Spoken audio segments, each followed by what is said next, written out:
Okay, I'm Mahaprabhu Das, and I was initiated by Giriraj Swami Maharaj, and I'm from Soweto. I joined ISKCON late 86, 1986. I began reading Srila Prabhupada's books earlier that year, and then by the fall of that year, the end of that year, then I joined Krishna Consciousness full time. And I never looked back up until now, and well, I mean, it's like being born in Soweto. Soweto has a history, of apartheid, and I was involved in that because I was belonging to ANC Youth Club, and somehow or the other, at the end, I thought to myself, there's no answer to me. Politics has no answer actually to material problems, like that, and then I changed from one religion to another. I was born a Christian, but I became a Muslim. And then I changed from Muslim, I became a Buddhist. I changed from Buddhist, I became a Hindu to some degree, And then after some time, one gentleman told me that, I'll do good in the Hare Krishna movement. And I thought, oh, another religion again, and so I became an atheist, you could say, I didn't believe in any religion, not for long anyway, up until I met a devotee in town distributing books. And I bought the book, Science of Self-Realization, and then at that time, I had a lot of unanswered questions in my mind, just about life in general, even politics for that matter, and Science of Self-Realization answered quite a bit of my questions, but not all. And then I found a devotee that I bought the Science of Self-Realization from. And then I bought Bhagavad Gita, I bought 3 books actually. Bhagavad Gita, Krishna book, and Nectar of Devotion. And I read those books and they answered my questions beyond reasonable doubt. And I thought, what am I waiting for? So I came and joined the Hare Krishna movement. At the time, we were just outside Johannesburg in a place called Krugersdorp, and then a small place they called Melderstrift. We had a farm, and then I stayed in the farm for about three years until the end of 98 or the beginning of 99. Then after that we sold that farm, and then after that we moved into town, closer to town, because at that time we used to use transport from town to come to the farm, so it was too much of ups and downs, So they decided that we should move to town, closer to the people there, So we moved to Hillbrow. That was in 89, the end of 89 actually. We moved into Hillbrow. And then we stayed in Hillbrow until 99, and then 99, that was the closure of the Hillbrow temple, because also in Hillbrow, it was becoming too I would say, very difficult to live in that area because there was too much crime, too much crime was coming up in that area. So at that time, we split into 2. Devotees went to Lenasia, I went to Soweto. And actually, a couple of months later, they opened the Pretoria temple. So those were the 3 temples that were opened at that time. That's nice. What was it about Krishna consciousness that convinced you, okay, this is the one, no more changing religions? Well, in a sense, is that I was searching for truth at the time, not knowing what I'm searching for. I didn't know what I'm searching for, but I wanted something, the best in life, like that, And somehow or the other, I tried quite a lot of things. I tried politics, I tried religions, and then to no avail at all, And then lastly, when I met Krishna Consciousness, I thought, this should be the one. Because it answered my questions beyond reasonable doubt, And I thought, this is what I was waiting for all along. And I give myself into it, And then, I never look back up to now. Oh, wow, amazing. Yeah. So what is your service now? What does that look like? Well, you see, when I left Hillbrow, when we were in Hillbrow, basically I was doing Food for Life. Food for Life was my program. Yes, I used to run Namahatas also, like that. I used to run Namahatas. But my main service was Food for Life, And then we used to do Food for Life in a big way in Hillbrow.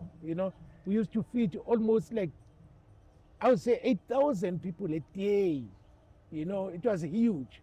And then also I used to feed Soweto at the same time, but it came to that number, 8,000 plates, that we were distributing a day. And then I moved into Soweto, and I took Food for Life more seriously.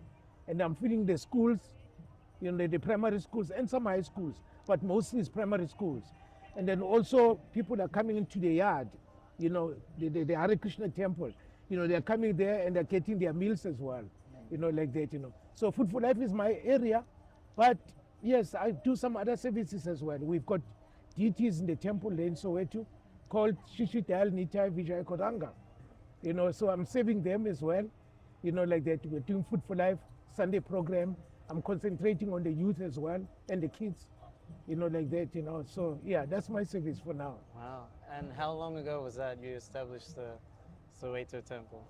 Well, I established the Soweto temple immediately after I joined in 1986. Yeah, we used to go regularly from the temple in Hillbrow or Melder Street. We used to go to Soweto every Saturday, and run programs there, And then young youth and older people, they used to come around, And then we used to serve them prasadam, make them chant, like that, And then we went to Hillbrow, still the same situation again, 10 years later. And then after that, I moved into Soweto. And then I've been in Soweto since 90, and I mean, it's my house, so we moved into it. And then I've been operating in that house since the closure of the Hillbrow temple, up until now, which means it's about 26 years, you could say, 26 years plus the other 10 years or so before. So yeah. That's amazing. Basically that. And why is Soweto so influential in South Africa? You see, like Soweto is where everything begins. Even the Soweto uprising, it began in Soweto anyway, due to apartheid, and then they want to, us to study in their language, the Afrikaans language, like that, And somehow or the other, we didn't believe in that. We didn't want to do that, even for that matter. So in that regard, we started the riots, like that, And so most of the leaders also, they come from Soweto. Mandela is from Soweto, Mbazi Mashilowa, Khalima Mutlante. These are big leaders in South Africa, They're all coming from Soweto, So whatever starts in Soweto, it spreads to all the other African townships around the country, So they copy from Soweto, you would say, like that, So yeah, Soweto is a big township. By the way, it is the biggest township in the whole of Africa. Okay. Yeah, the biggest township. Because it is competing with the one in Nigeria, the slum area in Nigeria. But Soweto is the biggest township in the whole of Africa, like that. And it's growing by the day, because now Soweto, it's a city in a city. It has become a city in a city. So it's very huge, So yeah. If anything can start from Soweto, it will spread all over the country. Wow. So yeah, we are trying by all means necessary to keep things going in Soweto, And then from there, if we can have even a temple, a flagship temple in Soweto, that can run the activities, even book distribution or training program, or the training center, you'd say, it should come from there in Soweto, And then we'll train the devotees and then spread them all over the country, even for that matter. How many devotees have you made since you opened the temple in Soweto? Wow, yeah. You see, like, there's quite a lot of devotees, even up to now, there's quite a lot of devotees that are there and are practicing, But surprisingly, I made a list of the devotees who joined before me in 1986. And then up to now, and they are no more practicing Krishna consciousness. Oh. And the number is quite alarming. It's more than 600 devotees. 600? Yeah, more than 600 devotees. And unfortunately, I find it very difficult, because most of these devotees, they don't have a place to identify with. That's just one problem we're having. There's no place to identify with and say, this is our center, in Soweto, We get trained to wake up for Mangalarati, because where I am right now, it's my house, and it's a small area. And then I cannot allow them to come and stay there because it's small, yeah. It's enough for the family, like that, yeah, But we are running the programs from there. We have a little bigger temple where about 50 devotees can sit comfortably, like that, But yeah, finding it difficult is that, to train them from their homes, or their places where they're staying, it's a big challenge. It's a huge challenge. And because of that, I used to supply all the temples around the country with manpower. All the devotees will go and stay in these temples, whether it's in Durban here or Cape Town or any other area around Johannesburg, like that, And then unfortunately, after some years, they want to come back to Soweto, the majority of them. They want to come back to Soweto. And if they come back to Soweto, there's no place to fall back to, So now there's some ideas are growing that, we should have a temple in Soweto.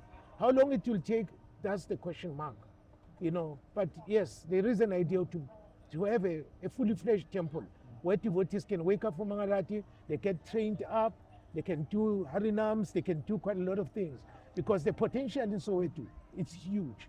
Krishna conscious-wise, the potential is big. If we can get our own center, then definitely it will boost the morale and the devotees also, Because even up to now, even if I go out for Harinam or Food for Life, I meet some of them that were devotees before. And they would say, do you have a temple already? I don't know how to answer that, But yeah, if we can get a temple, that will be a big boost indeed. Yeah. And His Holiness Kadamba Kanana Maharaj, he also helped a lot with African preaching in South Africa. What's your relationship with him? Yeah. When Maharaj first came to South Africa, I met him in Hillbrow. We had a temple in Hillbrow, the city town in Johannesburg. And then Maharaj came to stay in our temple. And then that was in 1995, 1995. I think 1995, yeah. He came for the first time. And then he stayed there for some time, and then he went away again. And each and every year he used to come in and out. And we developed a relationship in that regard, Yeah. And then my biggest desire, since I joined Krishna Consciousness, one festival specifically that I was attracted to, that I loved with all my heart, was Ratha Yatra, And I wanted to bring Ratha Yatra to Soweto, but it was a big challenge. It wasn't easy, Up until Maharaj, up until I developed that relationship with Maharaj, that was in 1999, And then I gave Maharaj that idea that, Maharaj, I want to have a Ratha Yatra in Soweto. And Maharaj said, yes, let's do it, And then the next year, we did the first Ratha Yatra in Soweto, and it was a great success, And then we did all these Ratha Yatras since then, in 1991, up until now, But actually, the main festival, that the first festival, the initial one was not that much big, And then it was not that much like a Ratha Yatra. It was just at the back of a big truck. And then we put the face of Lord Jagannath on top, Okay. like that, But the first Ratha Yatra was in 2006. That was the first Jagannath Ratha Yatra to be organized in Soweto, And then we never looked back since then. We've been doing all these Ratha Yatras, except maybe during the COVID-19, we stopped for some time there. But otherwise, after that, we've been organizing the Ratha Yatra, and it's growing, And then people are looking forward to it every year, Yes. Yeah. And how did Maharaj touch your heart with his kindness?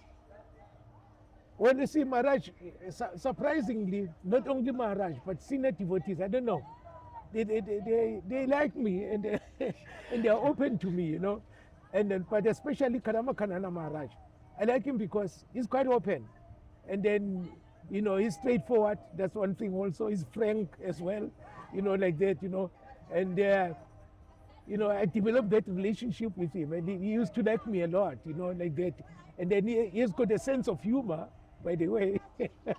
And then I liked him a lot, And then we developed that relationship. We just clicked together like that, And then he became very kind to me, you know, and then ever since, we never looked back, yeah. I've been with him each and every year, even if he's out of the country. Sometimes he used to call me, say, Mahaprabhu, how are you? What is it that I should bring for Ratha Yatra or whatever? Things like that, you know. But yeah, he was extremely kind. Amazing. Yeah. And how do you see the future of preaching in South Africa?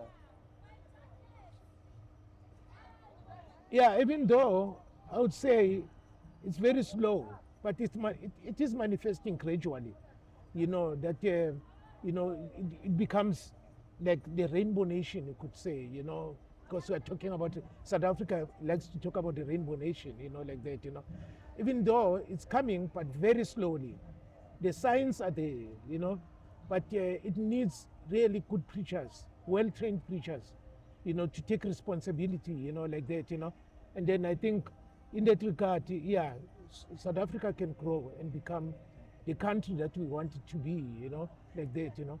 And yeah, the only thing that is necessary is training, education and training, you know. If devotees can get very good education in Krishna consciousness and the training as well, you know, how to do book distribution, Harinam, things like that, you know, and yeah, even though things are slow, but I can see the end of the tunnel, that something is happening and we are going towards what you call, I would say, the success of us being here in South Africa, actually, you could say. Amazing. Yeah.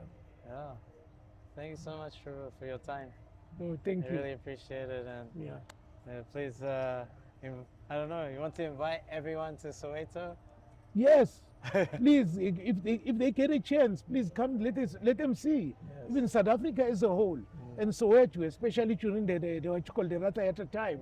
You know, we'll be having our Ratha Yatra this year, you know, like that. So if everybody is available and they would like to come, please do that.